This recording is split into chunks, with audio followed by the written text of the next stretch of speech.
with small business trends, and you have arrived at the small business spotlight. I have had an interesting week. I've been moving small business trends from one server to another, and along with a couple of other sites, because the server that I currently have is starting to break down. Some of the drives are going bad, and instead of having them repair it and possibly deal with some data loss, I've been just working on getting that fixed. It's been an interesting process, and in the process of doing that, they had sales going on for the server that I bought at 55% off. So I was able to land a $1,200 discount over the course of the year by switching over to a new server. So you know how much I talk about deals. I love deals, and being able to save $1,200 by doing about a day's worth of work. Um, yeah, totally worth it. So, got a great show for you today. I am going to slideshow this up. Let's get into the news.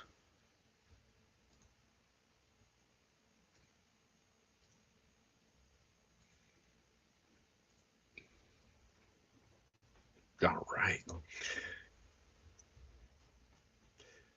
First up, we have the eBay Foundation has introduced the Global Give program, granting nearly $3 million to over 30 nonprofits across 10 countries. This funding aims to break down barriers for entrepreneurs, especially those from underserved communities. David Estrada, president of eBay Foundation, emphasizes that entrepreneurship can lead to economic opportunities, and by partnering with these nonprofits, they hope to foster vibrant communities.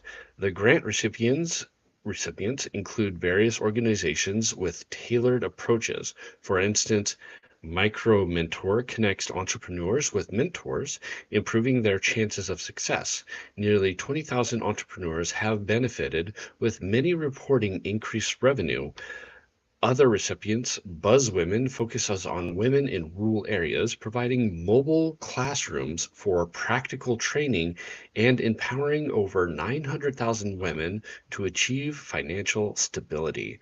In Switzerland, SINGA, SINGA, it's an acronym, supports refugee and migrant entrepreneurs with mentorship, achieving a notable 73% retention rate for businesses created through their program. Multiple is an accelerator for neurodivergent tech entrepreneurs, helping them connect with resources for their startups.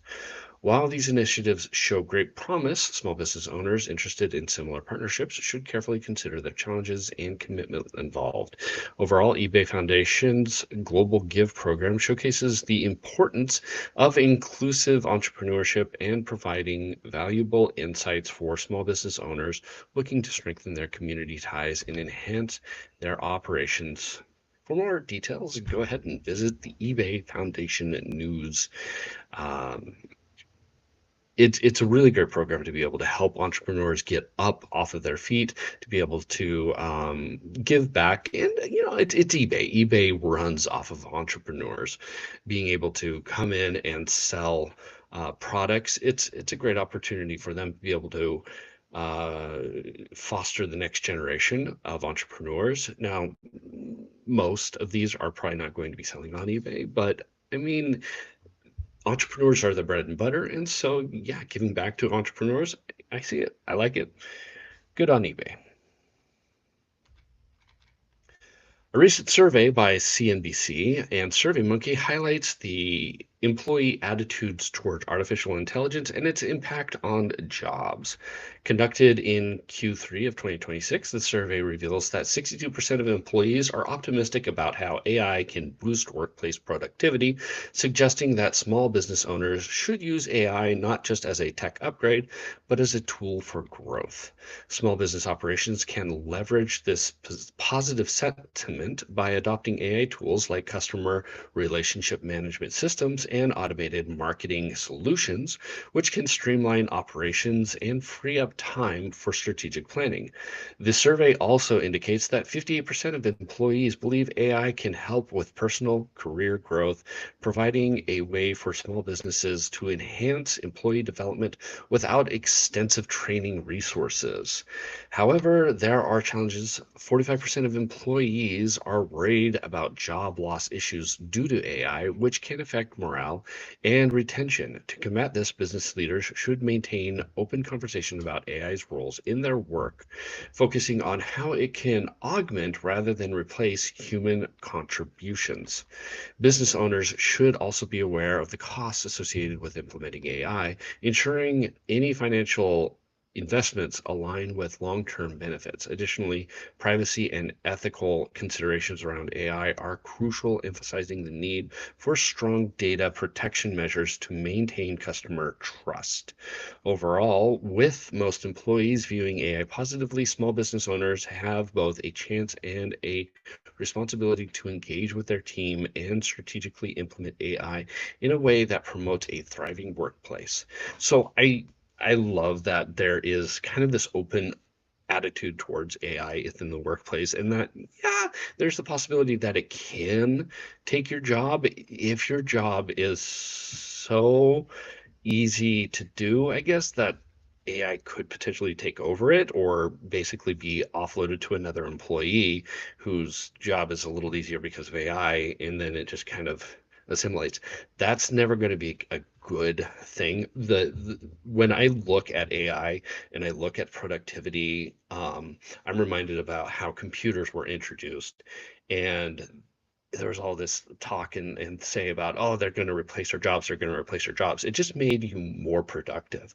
And that's what AI should really be doing in using it in a workplace. It shouldn't be necessarily as a methodology for replacement. It should be an enhancement, making it so that a person could do, instead of X amount of work, they could do 3X, 4X amount of work. And then more is done and more money is made. That's how I view AI and how it should be, approached by businesses.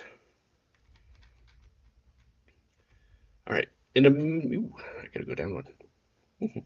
In a major effort to address skill gap in manufacturing sector, the U.S. Small Business Administration is organizing its first ever Manufacturing Workforce Expo on August 26th, 2026 in Coconut Creek, Florida. I have never heard of that town. That is a cool name, Coconut Creek, Florida. I love it. Co-hosted with the U.S. Department of Labor and OpenAI. This event aims to connect students with apprenticeship programs and job opportunities as the manufacturing industry faces a growing demand for skilled labor. SBA Administrator Kelly Loeffler emphasizes that the initiative supports efforts to enhance American manufacturing, noting that President Trump's commitment to reviving the country's industrial strength. Many small manufacturers are struggling to find qualified workers, and this expo seeks to connect educational institutions with local businesses to build skilled workforces. The event will offer students insight into high-paying jobs and apprenticeships that in demand fields. Small manufacturers can meet potential employees, engage eager to fill these positions. Acting Secretary of Labor Keith Sondling, yeah, I butchered that name bad, highlighted the focus on equipping workers with essential skills while strengthening employer relationships. Attendees will learn about SBA programs, labor incentives, and apprenticeship opportunities at Atlantic Technical College. The role of artificial intelligence in improving workforce productivity will also be discussed. So the expo could reshape. I like when we have governments that are, or programs that are trying in institutions, and I love a good career fair, and this one's basically a career fair specifically targeted for manufacturing and being able to grow manufacturing, um, within America, and making it easier for students to be able to go right into their job perspectives. And I would love to see this grow and expand. I live in an area that is highly industrial. And I know that there are a lot more areas in the world, in the United States, that are very industrial that could use something like this that really connects employers with potential employees. Uh, Whether it be private or government funded, we need to see more of this. We need to see more of this when it comes to even other sectors too.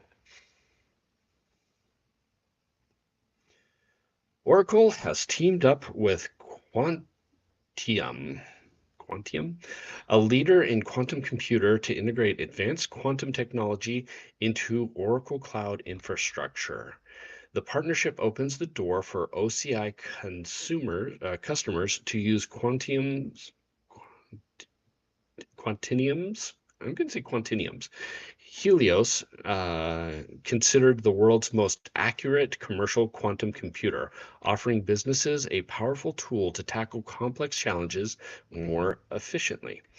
Dr. Rajib Hazra,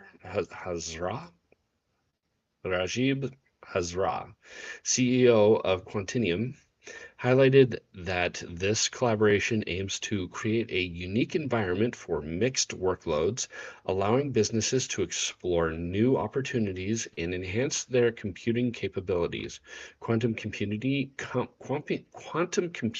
could greatly benefit industries such as drug development and logistics, where traditional systems often fall short. For example, I cannot talk today. Helios uses significantly less energy than leading supercomputers, providing a cost-effective option for businesses interested in harnessing quantum technology. Maresh,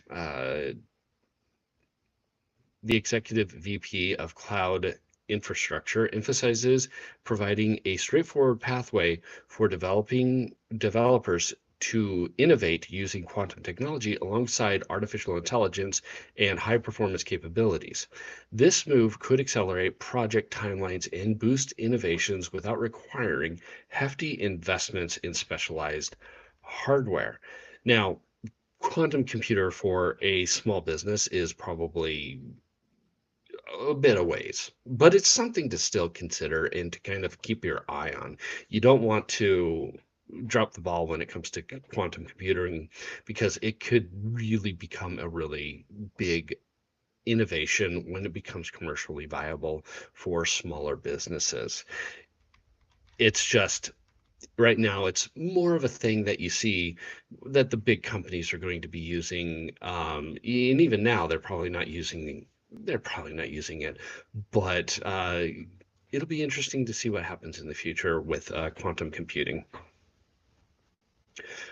Well, Meta is rolling out new tools within its Meta AI platform aimed at helping small businesses better manage their advertising and social media analytics on Facebook and Instagram. These enhancements will allow business owners to analyze their campaign performance, compare themselves with other brands, and generate detailed reports, presentations, and spreadsheets without needing extensive technical skills. The new feature connects directly to business accounts on Facebook and Instagram, as well as Google Workspace tools such as Gmail and Google Sheets. This integration helps Meta AI deliver tailored recommendations based on actual business performance rather than generic advice. Small business owners can now analyze their social media content to see what type of post generates the most engagement. For instance, they can request performance insights and receive weekly reports automatically. Additionally, businesses can benchmark their performance against competitors to identify strengths and weaknesses. For those investing in advertising, the campaigns, find patterns in successful ads, and suggest advertisements to optimize budget use. Importantly, Meta AI also creates business documents and automates recurring tasks, helping business owners save time and streamline processes. Early users have praised Meta AI for its tailored insights that specifically address their unique business needs.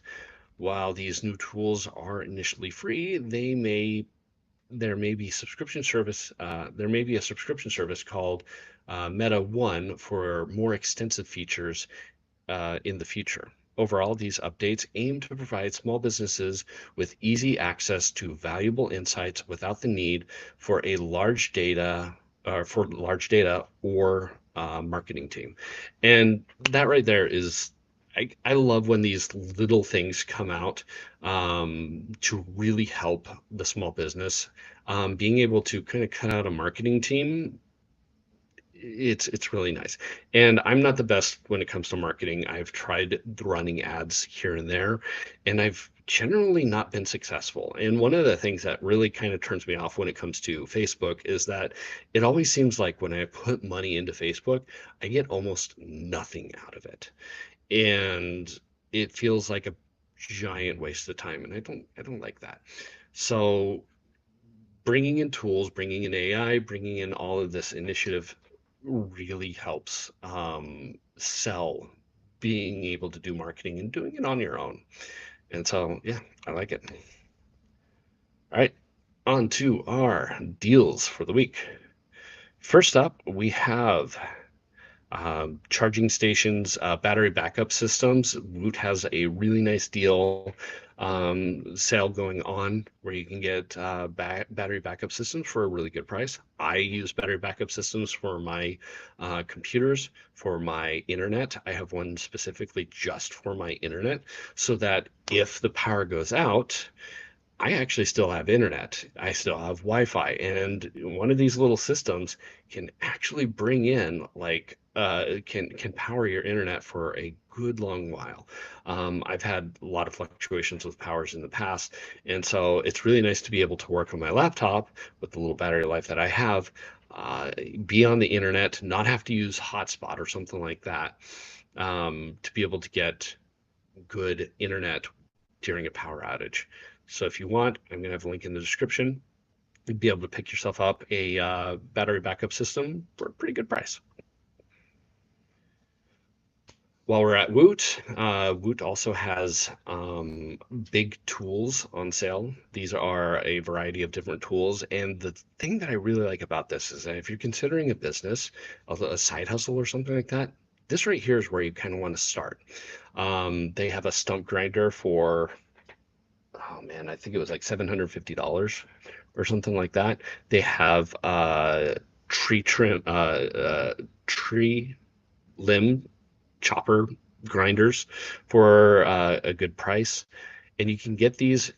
You got a truck. You can be able to start your own business. They have motorized wheelbarrows and baskets uh, to be able to haul away, clean up yards.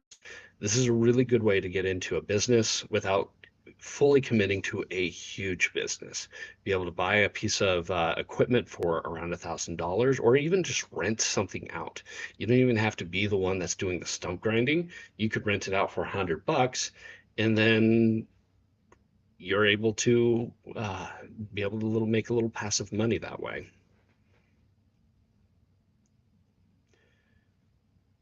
This is from newegg.com. I've not actually used Newegg. I don't think I've used Newegg in this, but really good deal for a 34-inch. This is a 1440p monitor. It's curved, it's ultra wide, and it looks really good. For $170, I think it has free shipping. Yeah, got free shipping there. You can get yourself a really, really good monitor, really good company. So if you're in the mood for a big monitor, and having an ultra wide monitor is a really good productivity tool because it's kind of like having two monitors in one almost, where you could have one task on one side and another task on another side and be able to have them side by side instead of having multiple monitors. Really good price. Go check it out. I'll have a link in the description. And then from Staples, we have the HP OmniBook 3 16-inch laptop with a Core Ultra 7 255U. It's a 2025 CPU with 16 gigs of RAM. It is getting incredibly hard to find any kind of computer with more than 8 gigs of RAM. And in the past, I've gone, hey, yeah, this one's got 32 gigs of RAM. If you can find a brand new PC with like 16 gigs of RAM for a good price, it's good to jump on it. The RAM apocalypse has been crazy, but this really good deal. So if you're in the market for a new laptop, this one right here, not a bad choice. All right, on to our Reddit stories. Promoting my business feels like a humiliation ritual. I have been going around local spots talking about my new cafe I just opened, and most people seem uninterested. While I talk about it and promote it to them, they're like, okay, thanks, I got it. Why am I getting so many weird reactions? I'm just telling them about it, not even shoving it down their throats. I just say, hey, I just opened this new cafe not far from here. It's called blah blah blah. Try to come by. And mid-sentence or towards the end of me talking to them, they cut me off and say, okay, got it, thanks. Am I doing something wrong? You're selling to someone. And anytime that you're selling anything to someone, they're inevitably going to start shutting you down. They don't want to be sold to. They want to be able to have that reason, that thing that makes them go, what's different about your cafe? Why should I care? Because you're at this point, you're just like another cafe. So having that little extra, whether it's like a coupon or it's like an interesting cafe, like we have books on the bookshelf, you can just pick out a book and be able to read it while you sip it on your cafe. Something that makes it different, unique. That's what you need to do because in any case, it's the same as the people that are selling like at our Walmart. We had people that were trying to sell windows of all things. They bought out one of those kiosks and were trying to sell windows. Every time, hey, do you need windows? No, I don't need windows. And they just walk right past them. Don't even give them the time of day. And so you need that thing, that little extra thing to really put it over the top. How do you handle clients who ghost you after the job is done?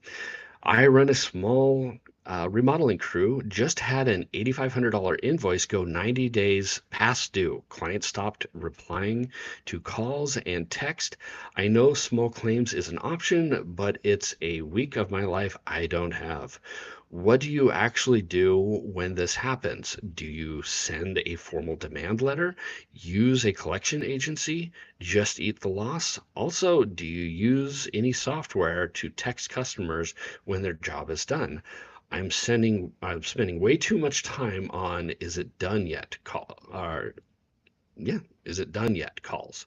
So yeah, small claims is probably going to be the best option because as soon as you start this lawsuit process, that oftentimes gets them their attention, and most often they're going to at that point possibly pay either that or yeah, putting a lien on their house or threatening to put a lien on their house.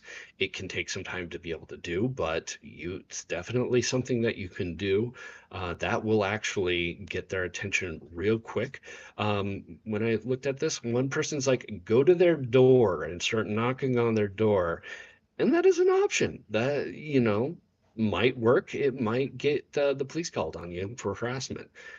Either way, uh, don't give up. Continue to work on getting that money because eating $8,500 is too much. And definitely when you're starting projects, half now, half later. Get the money up front. That way, at least if they ghost you, you have money for the supplies. It's not the best, but it can weed out the people that may actually ghost you. So, trying to sell websites to local shops, auto repair shops, electricians, is it me or do they genuinely not want one? I've been trying to sell websites to small reputable auto repair shops and electricians that do not have their own site. My pitch is basically when a customer looks you up, do you have a website? Obviously, the answer is no every time, but instead of being an opening, it's usually where the call ends. They just say no, they don't need one. They're not interested in getting a website.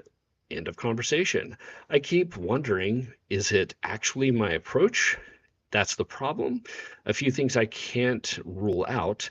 Maybe they genuinely don't see the value, and I'm not making the case well enough. Two, maybe it's how I'm opening the call. Three, I'm not a native English speaker. My English is fine. People understand me, but maybe something about it still throws people off. Four, I'm a young woman and I can't help but wonder is that working against me somehow, even subtly?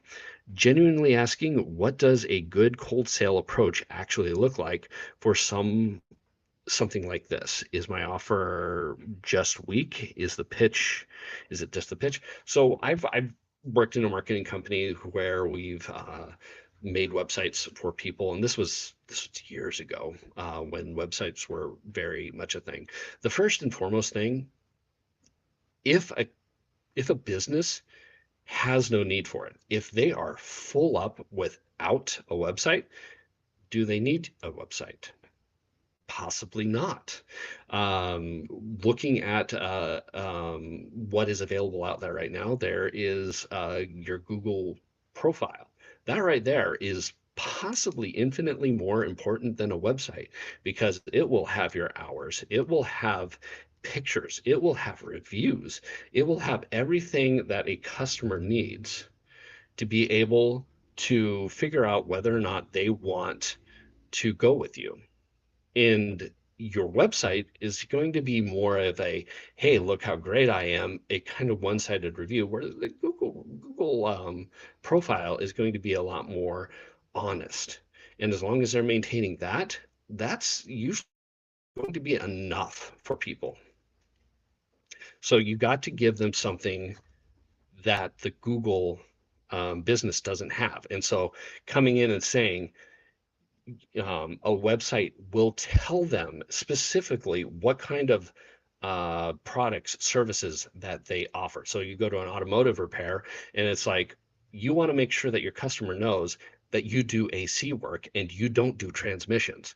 This is a way to be able to tell them specifically so that you're not having to field questions about what you can and cannot do. This gives a little bit of line of defense and saves you some time and money and possibly some frustrated customers. That's the way I would kind of go about it. Is Google Voice for me? I hope I'm posting this at the correct place. I'm a Medicare independent agent, and I'm looking for a cloud-based system to use for to separate my personal number from my business number. I tried enrolling Ring Central, but they require an EIN and a laundry list of items to be able to use SMS. I have none of this because I'm an individual, not a business. I was going to try to use Google Voice as my cloud-based service. I would appreciate any comments, experience, etc. This is my livelihood, and I'm worried signing up. Also, if you have any other worries, check it out. So I use, and can't remember them off the top of my head. Oh, geez, man, I cannot remember the name of it.